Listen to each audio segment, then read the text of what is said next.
하늘에서 시작된 기적, 땅에서 능력으로 임하다. 지난주에 말씀을 혹시 기억하시나요? 서론적인 부분에서 기적의 시작, 틀을 깨라, 이런 말씀을 드렸어요.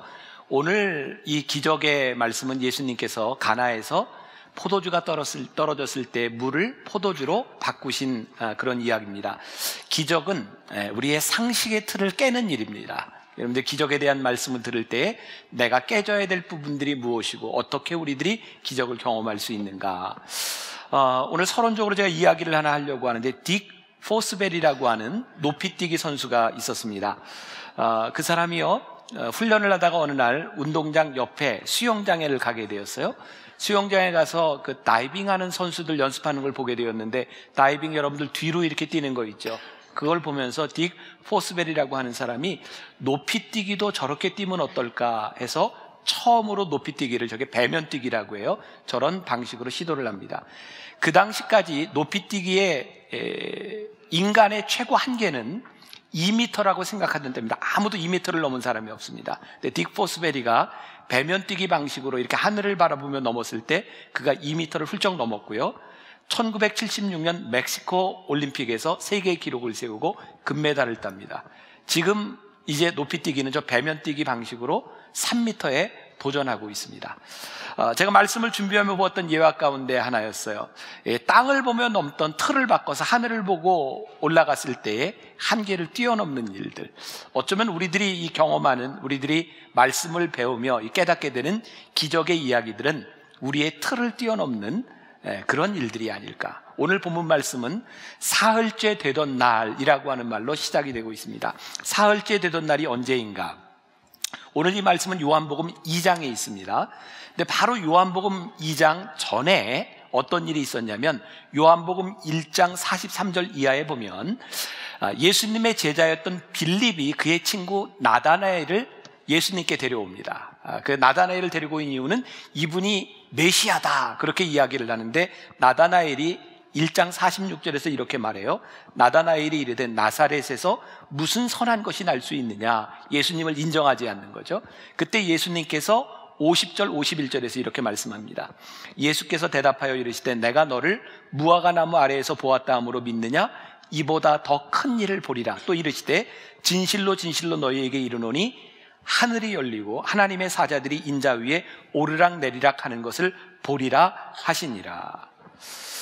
무슨 이야기냐면, 이 나다나엘을 만나고 나서 이런 일이 있던 사흘이 지난 후, 그러니까 하나님께서는 어쩌면 하늘이 열리는 놀라운 일을 보여주시는 사건이 바로 가나의 혼인잔치였을 수도 있어요.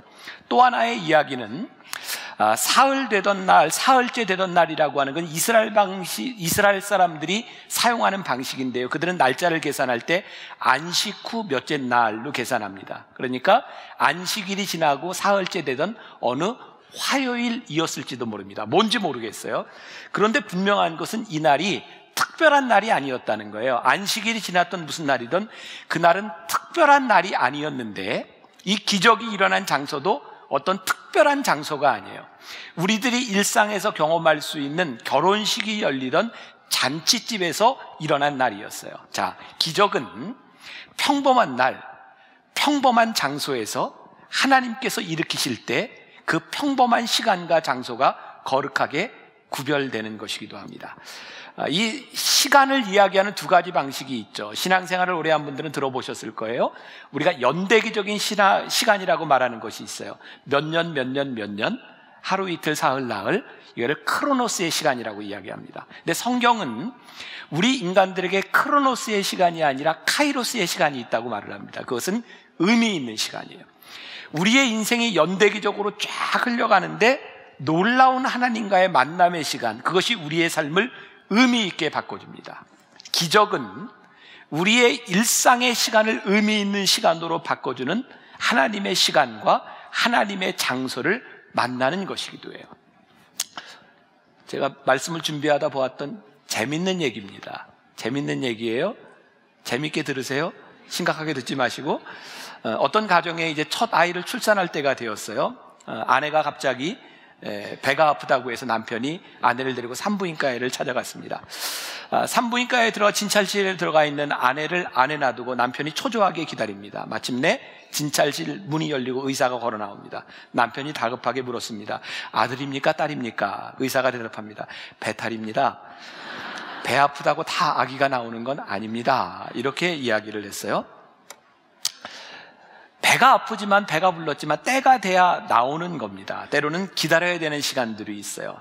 적절한 시간, 적절한 장소.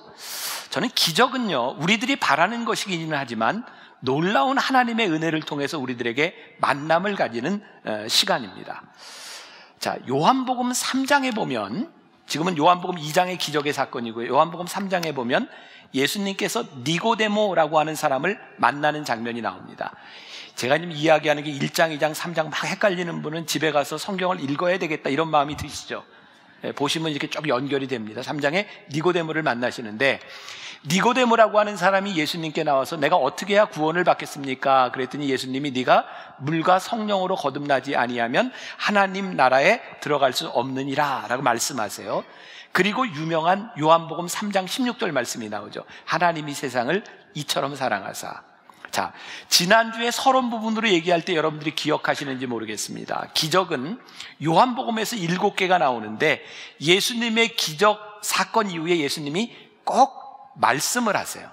그러니까 요한복음의 기적을 우리가 기적이라고 얘기하지 않고 표적, 사인이라고 말을 한다. 기억하세요? 그러니까 오늘 이 기적의 사건은 분명한 메시지가 있는 거예요. 이 기적 이후에 니고데모를 만나서 거듭남에 대한 말씀을 하고 있는 거예요. 그러면 결론적으로 얘기하면 오늘 기적의 사건은 무엇을 이야기하냐면, 포도주가 있었는데 포도주가 떨어지고 났더니 예수님께서 물로 포도주를 바꾸셨다. 우리의 인생은 우리가 곤란함을 경험할 수 있으나 우리들의 삶의 기적이 일어날 때 이전보다 거듭난 인생은 훨씬 더 풍성한 은혜의 삶을 누릴 수 있다. 이것이 예수님이 우리들에게 말씀하시는 주제이기도 합니다. 오늘 말씀의 기적은 3절에서 이렇게 시작되고 있습니다. 포도주가 떨어진지라. 잔치집에 포도주가 떨어졌어요. 이 잔치집에서 일어난 이 난감한 상황은 우리들의 삶에서도 경험되는 일이기도 합니다. 우리의 마음대로 되지 않는, 우리의 능력을 벗어나는 일들이죠. 그럼 우리들에게 난감한 일이 다가오면 우리는 어떻게 하나요? 두 가지가 있을 것 같아요. 하나는 내가 할 수 없는 이 난감한 가운데 내 인생을 포기하든지, 또 하나는 이 난감한 상황을 타개할 수 있는 방법을 찾든지. 오늘 마리아는 이 잔치집에서 포도주가 떨어졌을 때 이 난감함을 가지고 누구를 찾아갑니까? 예수님을 찾아가서 말을 합니다. 포도주가 거의 바닥이 났다라고 말을 합니다. 제가 오래전에 이 본문을 가지고 설교를 한번 한 적이 있습니다. 그때 저는 이런 이야기를 했어요. 예수님께서 잔치집에 계시지 않은 것이 문제가 아니라 예수님이 잔치집에 계시지만 예수님이 손님으로 계시는 한 기적은 일어나지 않습니다. 예수님이 나의 삶의 문제를 해결해 주실 수 있는 주인으로 고백할 때에 기적의 역사가 일어나는 것입니다. 우리들의 삶에 동일한 거예요. 우리가 예수님을 믿습니다. 우리들이 예배를 드린다고 하지만 오늘 이 예배 가운데 예수님이 손님으로 계시느냐 아니면 나의 삶의 주인으로 계시는가, 이 고백은 아주 중요한 일이죠. 이 포도주라고 하는 것은 또 성경에서 기쁨을 표현하는 것으로 사용됩니다. 잔치집의 기쁨을 표현하기 위해서 포도주를 먹는 거예요. 근데 포도주가 다 떨어졌어요. 그럼 우리는 어떤 생각을 해요? 어떻게 이 기쁨을 회복하지? 어떻게 채울 수 있지? 자, 그럼 상식적으로 생각해서 포도주가 떨어진 이 난감함의 상황은 뭐가 있어야 해결이 돼요? 포도주가 있어야 해결이 되는 거예요. 근데 예수님께서는 포도주를 주시지 않고 뭐를 채우라 그랬어요? 물을 채우라고 말씀하셨어요. 자, 기적에 대한 굉장히 중요한 원리가 하나 있어요. 기적은 우리들의 필요에 의해서 우리들이 요구하는 것이지만 하나님은 우리의 방식대로 채우시지 않아요. 하나님은 은혜의 방법을 통해서, 우리들이 생각하지 못했던 방법을 통해서 우리들에게 채워주세요. 그러면 우리는 기적이 일어나기 전에 이런 상황을 어떻게 느끼나요? 이건 부당하다고 느낄 때가 참 많은 거예요. 어떻게? 우리의 생각, 우리의 인과관계, 우리의 상관관계를 보면 포도주가 떨어졌는 데는 포도주로 채워주셔야 되는데 물로 채우라? 하나님의 말씀이 우리들에게 이렇게 들려질 때 이거 수용하기가 참 힘든 겁니다. 게다가 오늘 이 기적의 사건에 보면 물로 채웠던 것을, 이 물을 연회장에게 갖다 주라고 이야기를 하는데 하인들이 갖다 주죠. 이런 생각이 들어요. 만일 우리가 요구하는 정도의 요구가 채워진다면 그것은 커다란 기적은 아닐 것 같아요. 이 연회장이 맛보았던 이 포도주도 내가 이전에 맛보았던 정말 맛있는 것이다 라고 하는 고백을 할 수는 없었을 거예요. 하나님께서 우리들에게 채우시는 기적은 우리들의 생각과 우리들의 요구를 뛰어넘는 일일 거예요. 그러니까 우리가 기적을 체험한다고 하는 것은 우리의 생각을 뛰어넘는 놀라운 일이에요. 그러니까 여러분들 이번 12주 동안 우리들이 나누며 우리들의 삶에 내가 경험해야 될 기적은 무엇인가? 자, 오늘 4절 말씀해 보니까 예수께서 이르시되 여자여 나와 무슨 상관이 있나이까? 내 때가 아직 이르지 아니하였나이다. 교회를 좀 오래 다닌 분들은 이 부분에 대해서 많이 들어보셨을 거예요. 예수님이 여자여 라고 하는 말이 감히 엄마한테 여자여가 뭐야? 이런 뜻이 아닌 거 알죠? 당시에 여자여 라고 하는 것은 굉장히 존중하는 의미로 이야기하고 있습니다.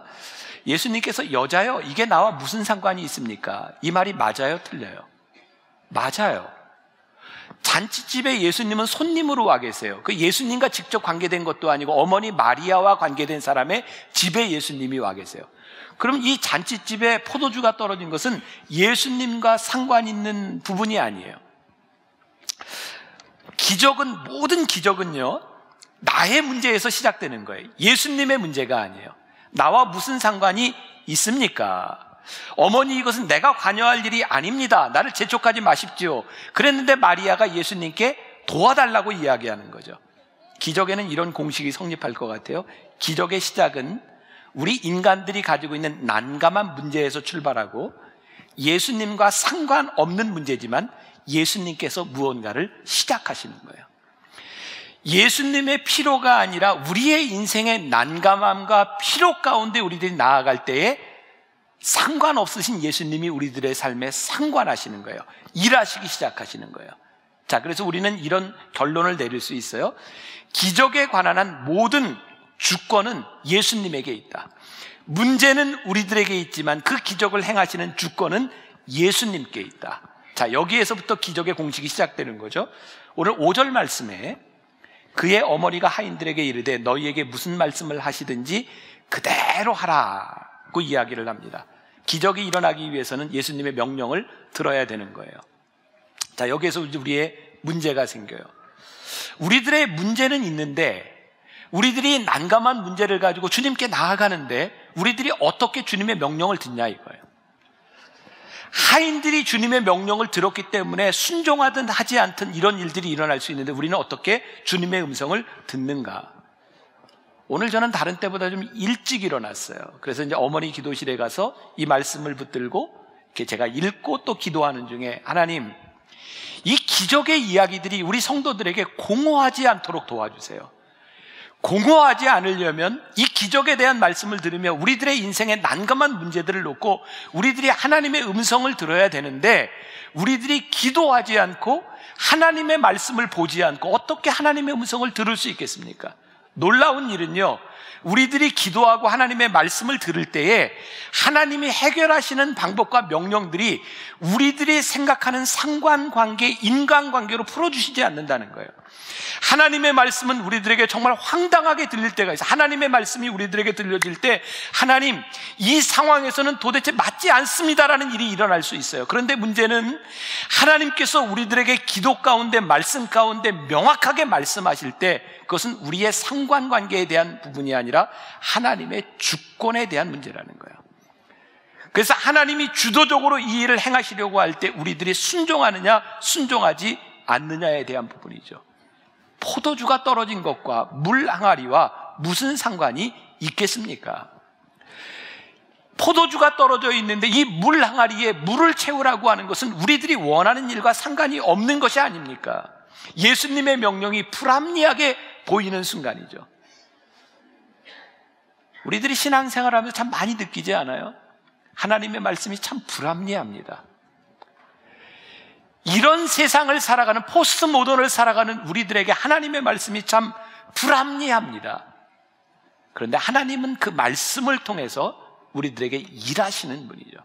오늘 중요한 것 중에 하나는 우리들이 간과할 수도 있는 하인들의 역할입니다. 오늘 이 기적의 주인공이 하인들인데 이들은 철저하게 숨겨진 사람들이에요. 이들의 이름은 등장하지 않습니다. 그리고 또 생각해 보세요. 오늘 포도주가 떨어진 이 잔치집에 하인들이 책임이 있나요? 이들은 책임 있는 사람들이 아닙니다. 곤란한 것은 주인의 일입니다. 하인들은 없는 것으로 끝나버리는 거고요. 이 하인들은 굉장히 모험적인 일을 하고 있거든요. 일단 항아리에 물을 채운 거 그것까지는 괜찮아요. 근데 예수님께서 이 물을 떠서 연회장에게 갖다 주라. 하인들이 물을 뜰 때 그것은 포도주가 아니었습니다. 물을 떠서 갖다 줄 때 그것이 포도주로 변하는데요, 하인들이 연회장에게 그 물을 떠다 줄 때 연회장이 물을 받았더라면 경을 칠 일입니다. 그러니까 이 하인들은요, 그 책임을 면하면 되는 일인데 하인들의 숨겨진 이 순종을 통해서 오늘 기적이 일어나고 있어요. 저는 오늘 이런 생각이 들더라고요. 연회장은 포도주 맛을 보고 야 맛있다라고 얘기했지만 무슨 일이 일어나는지를 몰라요. 이 일을 아는 사람들은 누구냐면 하인들입니다. 우리들이 기적이 일어날 때 사람들은, 세상 사람들은 그 현상을 보면 이렇게 말할 수 있어요. 이야, 참 신기하네, 우연이네, 이야, 참 행운이네. 그런데 우리들이 하나님 말씀에 순종하며 숨겨진 하인의 삶을, 순종의 삶을 사는 사람들은 그 행운과 그 놀라운 일이 어떻게 해서 일어났는지를 알아요. 우리들에게 정말 중요한 것은 기적이 일어나는 것도 참 중요한데 그 기적이 일어나는 숨겨진 사람, 이 기적의 주인공이 되느냐 되지 않느냐에 대한 부분이죠. 이 기적의 비밀한 것을 체험한 사람들은요, 믿음이 성장해가요. 이와 비슷한 패턴의 기적이 열왕기하 5장에 나옵니다. 열왕기하 5장에 아람 나라라고 하는 그 나라의 군대 장관이었던 나아만이라는 사람이 나와요. 나아만이 문둥병에 걸려요. 그 당시에 문둥병은 흔히 천형이라고 이야기하죠. 하늘이 내린 병입니다. 병을 고칠 방법이 없는 거예요. 그때 이스라엘에서 온 한 여자 하인이 주인에게 이야기합니다. 저기 이스라엘에 가면 용한 사람이 있는데 그게 엘리사다, 기적을 행할 수 있다. 그 이야기를 듣고 지푸라기라도 잡아야 되니까 왕에게 고하죠. 저를 좀 보내주세요. 그랬더니 왕이 허락해요. 열왕기하 5장 5절에 아람 왕이 이르되 갈지어다, 이제 내가 이스라엘 왕에게 글을 보내리라 하더라. 나아만이 곧 떠날 새 은 10달란트와 은 6,000개와 의복 10벌을 가지고 가서, 왜 가지고 갔을까요? 이것을 주고 엘리사에게 주면서 내 병을 고쳐주세요. 기적을 바라기는 했는데 그가 생각하는 방식이 뭐예요? 이 돈을 가지고 이 비용을 치르면 기적을 경험할 수 있겠다. 근데 엘리사가 그렇게 안 하죠. 안 받습니다. 나는 돈 받고 이런 일을 하는 것이 아니라 이건 하나님이 하시는 일입니다. 그래서 뭐라고 얘기합니까? 저 요단강에 가서 7번 씻어라 그럽니다. 이게 이제 성지순례를 여러분들이 가보셔야 돼요. 제가 가서 요단강을 보고 깜짝 놀랐어요. 요단강이 강이냐 진짜? 이건 강이 아니에요. 냇물 같아요. 냇가. 게다가 물이 이렇게 맑은 물이 아닙니다. 요단강 물이. 제가 몇 년 전에 우리 교인들하고 요단강에 가서 거기서 세례식을, 세례를 안 받은 분에게도 세례를 베풀고 또 세례를 받은 사람에게 다시 한번 이렇게 세례를 주는 그런 감격들을 누렸거든요. 그게 별로 이렇게 깨끗한 물이 아니거든요. 이 나아만 장군이 생각할 때 요단강에 가서 7번 씻으라라고 하는 얘기를 들으니까 화가 나는 거예요. 왜? 이게 인과관계가 형성이 안 되는 거예요. 그리고 자기가 생각했던 방식이 아닌 거예요. 그리고 합리적인 추론으로 생각할 때 내가 이 강 같지도 않은 요단강에서 씻느니 내가 살고 있는 나라의 강이 훨씬 더 크고 깨끗하다는 거예요. 그래서 열왕기하 5장 12절에 보니까 다메섹강 아바나와 바르발은 이스라엘 모든 강보다 낫지 아니하냐. 내가 거기서 몸을 씻으면 깨끗하게 되지 아니하랴 하고 몸을 돌려 분노하여 떠나니. 자, 우리들이 신앙생활을 하면서 우리들이 화가 나는 때가 언제예요? 하나님, 내가 이것을 원하는데 하나님이 이런 방식으로 일하지 않는 거예요. 이거는 도저히 합리적이지 않은 거예요. 그래서 말씀을 들으면 화가 날 때가 있어요. 그랬더니 그 하인들이 열왕기하 5장 13절에서 이렇게 말을 해요. 그의 종들이 나와서 말하여 이르되 내 아버지여, 선지자가 당신에게 큰 일을 행하라 말하였더라면 행하지 아니하였으리까. 하물며 당신에게 이르기를 씻어 깨끗하게 하라 함이리까 하니. 참 우리들이 그렇죠? 큰 기적이 일어나려면 엄청난 일을 하라고 하면 내가 희생을 할 것 같은데 이건 말도 안 되는 일이야.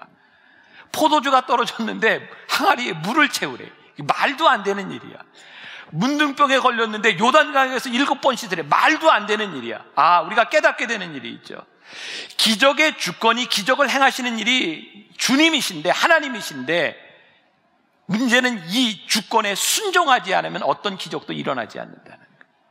우리의 합리성에 대한 부분들이 아니라 이 기적을 일으키시는 하나님의 말씀에 우리들이 어떻게 순종하는에 대한 문제이고, 기적이 일어나지만 그 기적이 똑같은 것이 아니라 정도와 분량이 틀리다는 거예요. 어떻게? 오늘 항아리에 물을 채웠던 하인들을 보니까 참 대단한 사람들이죠. 문을 채우라 그러면 대충 채워도 될 텐데 아귀까지 채웠다. 그랬더니 채워진 물이 다 포도주로 변하는 거예요. 저는 우리들의 신앙에 참 놀라운 일은 우리들이 순종하는 것만큼 하나님의 역사를 경험하고, 하나님의 역사를 경험하는 순종만큼 우리들의 믿음이 자라난다는 거예요. 우리의 믿음이 자라나지 않고 우리들이 하나님의 역사를 경험하지 못하는 것은 우리들이 우리 합리성의 틀을 깨지 못하는 이유가 참 많구나. 오늘 제일 중요한 부분인데, 기적은 더 좋은 포도주를 만들어낸다는 거죠.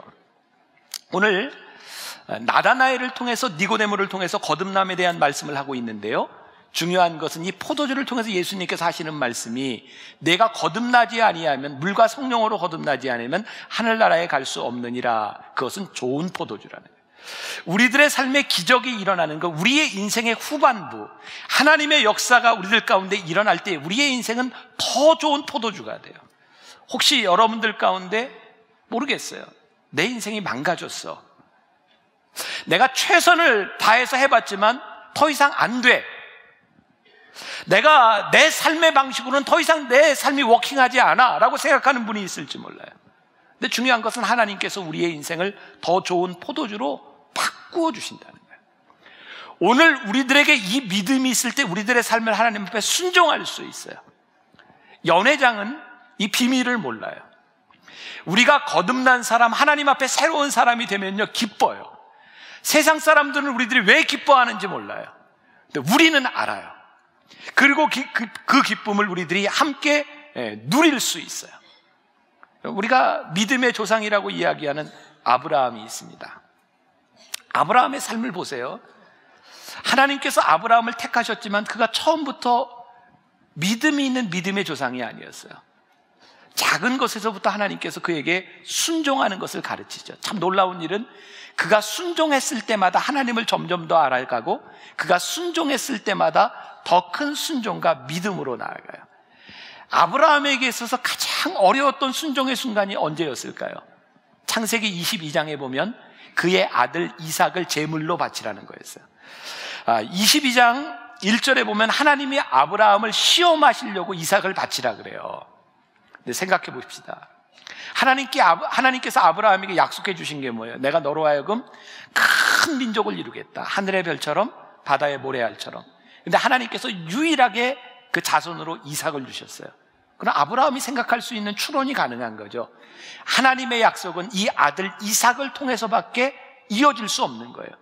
근데 하나님께서 아브라함에게 이 자식을 제물로 드리라는 거예요. 그러면 우리가 흔히 생각하는 상관관계, 인과관계가 다 끊어지는 겁니다. 이것은 아무것도 할 수 없는 거예요.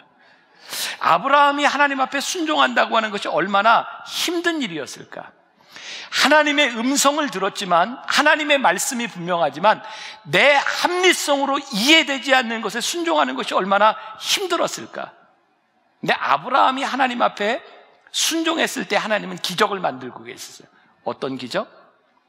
이미 하나님께서 숫 양을 준비해 놓으신 여호와 이레의 축복이었어요. 이것을 경험한 아브라함에게 있어서 그의 삶이 어땠을까요? 내가 이전에는 내가 추론할 수 있는 삶의 방식으로 살았지만 이것을 뛰어넘는 하나님의 은혜와 기적을 체험했을 때 아브라함의 삶이 얼마나 담대해졌을까요? 이것이 기적을 체험한 사람들의 삶이거든요. 우리가 기적을 체험하지 못하면 우리는 늘 그 순간에 머무를 수밖에 없어요. 제가 지난주에 어떤 모임에 가서 목사님의 설교를, 짧은 설교를 듣게 되었는데 제가 진짜 멋진 설교를 들었어요. 이 목사님이 요즘 사순절에 교인들과 여호수아서를 이렇게 나누고 있는 것 같아요. 여호수아서는 이스라엘 백성들이 가나안 땅에 들어가는 게 나와 있죠. 가나안 땅에 들어가기 전에 이스라엘 백성들이 요단강을 건넙니다. 길갈에서 요단강을 건너요.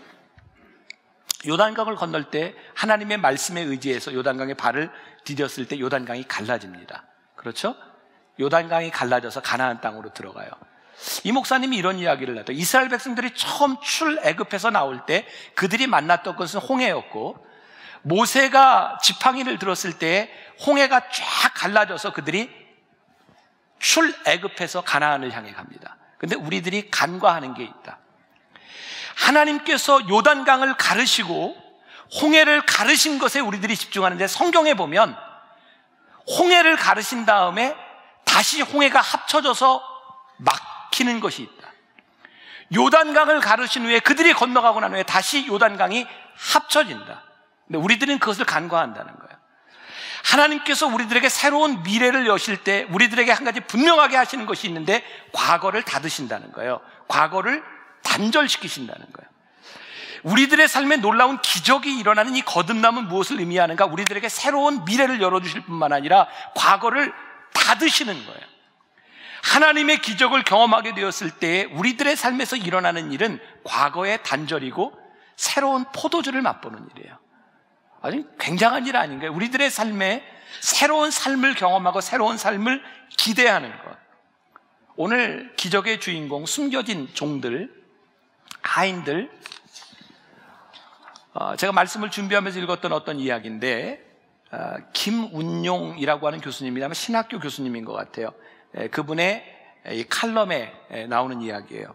어느 날 강의를 하는데 거기에 참석한 학생 중에 몽골 선교사로 갔던 분이 들어왔어요. 이런저런 이야기를 하다가 이분이 1990년대 초에 이제 서울에 있는 어떤 대학 영문과를 졸업하고 코이카 봉사단원으로 몽골에 갔다가 선교사님을 돕다가 선교사님들이 당신 같은 사람이 몽골에 필요합니다는 이야기를 듣고 한국으로 돌아와서 신학을 공부하고 선교사가 돼요. 몽골에 가서 10여 년 동안 선교사로 사역을 하고 이제 아이들이 다 커서 아이들에게 이런 이야기를 했대요. 아빠가 왜 선교사가 됐고 여기서 무슨 일을 했고 이런 이야기를 쭉 듣더니 아이들이 기록을 찾아본 거예요. 몽골의 초기 선교 역사의 기록을 찾아보는데 아이들이 와서 아버지의 이름이 없어요. 그래서 이분이 기록을 찾아봤대요. 그랬더니 그 기록에 이렇게 되어 있다는 거예요. 초기에 누구누구 선교사 등이, 이분의 이름은 어디에 들어가 있어요? 등이에 들어가 있는 거예요. 이름이 없는 거예요. 그때 히브리서 12장을 묵상하는데 거기에 그런 말씀이 있더라고요. 구름같이 둘러싼 허다한 증인들, 이름이 나타나지 않는 허다한 믿음의 증인들, 내가 여기에 들어가 있는 거구나. 그래서 그분이 잊혀진 이름이라고 하는 단편소설을 가지고 몽골에 대한 이야기를 써요. 제가 오늘 왜 여러분들에게 이런 이야기를 하는가? 우리들이 드러나지 않지만 우리들이 등이라고 생각하는 잊혀진 이름 같은 하인들처럼 우리들이 기적을 만드는 사람이 될 수 있구나. 기적을 만드는 그 기쁨을 맛보는 사람들은 일이 어떻게 일어나는지 모르지만 우리는 하나님의 말씀에 순종하여 기적을 만드는 그 과정을 봐온 사람들이에요. 그리고 우리들에게 믿음과 순종이 우리들에게 시작되는 거예요. 우리들이 체험하는 기적도 참 중요하지만 우리를 통하여 숨겨진 이들처럼 살았던 우리의 믿음의 헌신과 순종을 통하여 기적이 일어나는 걸 우리들이 봐요. 이건 우리의 신앙에 참 놀라운 일이다. 오늘 본문 말씀 10절에 말하되 사람마다 먼저 좋은 포도주를 내고 취한 후에 낮은 것을 내고는 그대는 지금까지 좋은 포도주를 두었다 하니라. 우리들의 삶의 포도주가 떨어져 혹은 실패한 인생이라고 생각하고 내 인생의 잔치를 망쳤다고 생각하는 우리들에게 주님께서 베푸시는 기적은 새로운 것, 지금과는 비교할 수 없는 맛있는 포도주를 우리들에게 주고 계세요. 어제 우리 장로님들과 함께 저기 광교에 있는 그 둘레길을 이렇게 한 2시간 반 같이 걸었어요. 걸으면서 제가 장로님에게 그냥 가볍게 물었어요. 그 광교 그 호수 주변에 보니까 아파트, 그 다음에 뭐 전원주택처럼 너무너무 멋있게 이렇게 있더라고요. 참 저기 좀 비싸겠다 뭐 이러면서 제 장로님들한테, 장로님들은 평생 세상에서 살았으니까 저 집값이 얼마나 될지, 어떤 집을 사야 오를지, 지금 이렇게 오를지 나에게 좀 얘기를 좀 해달라고 제가 가볍게 물었어요. 그랬더니 장로님들이 너무 진지하게 대답을 하는 거예요. 제가 당황했어요. 저는 그냥 농담처럼 물었던 건데, 어떤 장로님이 저에게 이렇게 얘기해요. 목사님, 제가 젊었을 때는 그 집을 하나 사고 이렇게 돌아다니면서 그렇게 그거 돈 몇 푼 더 버는 게 그렇게 내 인생에 중요했어요. 그런데 요즘 하나님이 저에게 깨닫게 하신 건 그게 그렇게 중요하지 않다는 걸 저에게 깨닫게 하셨어요. 제가 가볍게 물었다가 진지하게 대답하셔서 굉장히 좀 당황스러웠었는데, 제가 그 얘기를 들으면 참 귀하다. 우리 장로님들 이제 연세가 많이 들었잖아요. 60을 넘어간 분들, 저분들의 삶이 저렇게 진지하게, 저렇게 귀하게 살아가고 있구나. 제 마음속에 그런 소원이 생기는 거예요. 하나님, 우리 성도들의 삶에 이전까지 살아왔던 것이 아니라 새로운 포도주를 만드는, 하나님 앞에 순종하며 우리들에게 기적을 맛보는 인생을 살아가게 하여 주옵소서. 그리고 오늘 제가 이 말씀을 붙들고 제가 새벽에 어머니 기도실에 가서 기도하다가 저에게 주셨던 기적을 만드는 일을 여러분들에게 좀 말씀 드리려고 하는데, 우리 예배팀에서 부활절을 준비하면서 우리가 어떻게 부활을 의미 있게 지낼까 이런 이야기를 하면서, 우리가 계란을 이렇게 먹는 것보다 누구를 도울까 이런 이야기를 하는데, 저에게 어제 우리 교인 중에 이번에 신천 권사님 된 분인데, 작년 12월 25일에 이렇게 동료를 도와서 작업하던 중에 폭발 사고가 났어요. 전신 52%, 3도 화상을 입고요. 병원에 이렇게 치료를 받고 있는데, 그 자녀들도 우리 교회에 다 나오고 있고, 이 권사님의 부인은 남편을 이렇게 간호해야 되는 것 때문에 직장을 그만두게 되었고, 그리고 산재 처리가 다 돼야 되는데 이 화상을 입어서 이제 눈 뭐 이런데 수술을 하고 하는 부분들은 또 이렇게 적용이 안 되는 것 같아요. 8개월 동안 치료를 받아야 되는데, 근데 오늘 새벽에 하나님께서 저에게 그런 마음을 주시는 거예요. 우리 성도들의 순종으로 기적을 만들어라. 한 사람 한 가정의 생명을 만들어라. 제가 순종해야 되겠다는 생각이 들었어요. 하나님, 우리 성도들이 이 기적에 대한 말씀을 나누는 가운데 우리들이 잊혀진, 숨겨진, 우리들이 하나도 드러나지 않지만 하나님 앞에 순종하는 마음으로 생명을 만들면 좋겠습니다. 그리고 또 이번 주 중에 제가 어떤 저에게 온 메일을 보게 되었는데, 저에게 도와달라 이런 이야기가 아니었어요. 우리 교회 출신 목사님인데 제가 좋은 교회에 가서 참 잘됐다라고 생각을 했었는데, 그 교회가 빚이 무지무지하게 많아요.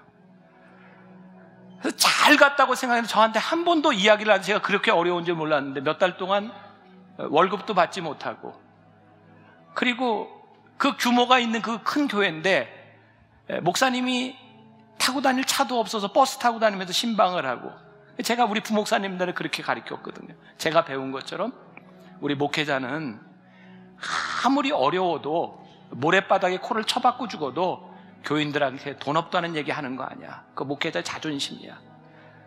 근데 하나님께서 저에게 그런 마음 주시는 거야.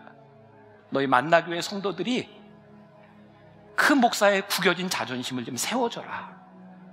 제가 돕고 싶은 거예요. 제가 우리 교회 예산으로 할 수 있는 일들, 그런 걸 넘어서 우리 교회 성도들이 하나님께서 이런 마음을 주실 때마다 우리들이 함께 생명을 만들어가고 누군가를 살리는, 누군가의 삶에 놀라운 기적을 숨겨진 우리들이 만드는 일을 우리들이 하면 좋겠다, 그런 마음을 주셔요, 오늘 새벽에. 그래서 여러분들 오늘 나가실 때 헌금을 하는데 이렇게 하셔야 돼요. 제가 예전에 감사절에 여러분들이 그런 얘기했죠. 한샘 치고, 기억나세요? 한샘 치고. 오늘 혹시 여러분들 가운데 가정 모여서 중국집에 가서 밥을 먹으려고 했던 사람이 있을 거예요. 우리 짜장면, 짬뽕, 탕수육 먹으려고 했던 사람은 탕수육 먹은 셈 치고, 모여서 소고기 먹으려고 했던 사람들은 소고기 먹은 셈 치고 돼지고기 드세요. 뭐에 걸려 있는지 모르겠어요. 근데 여러분들 한샘 치고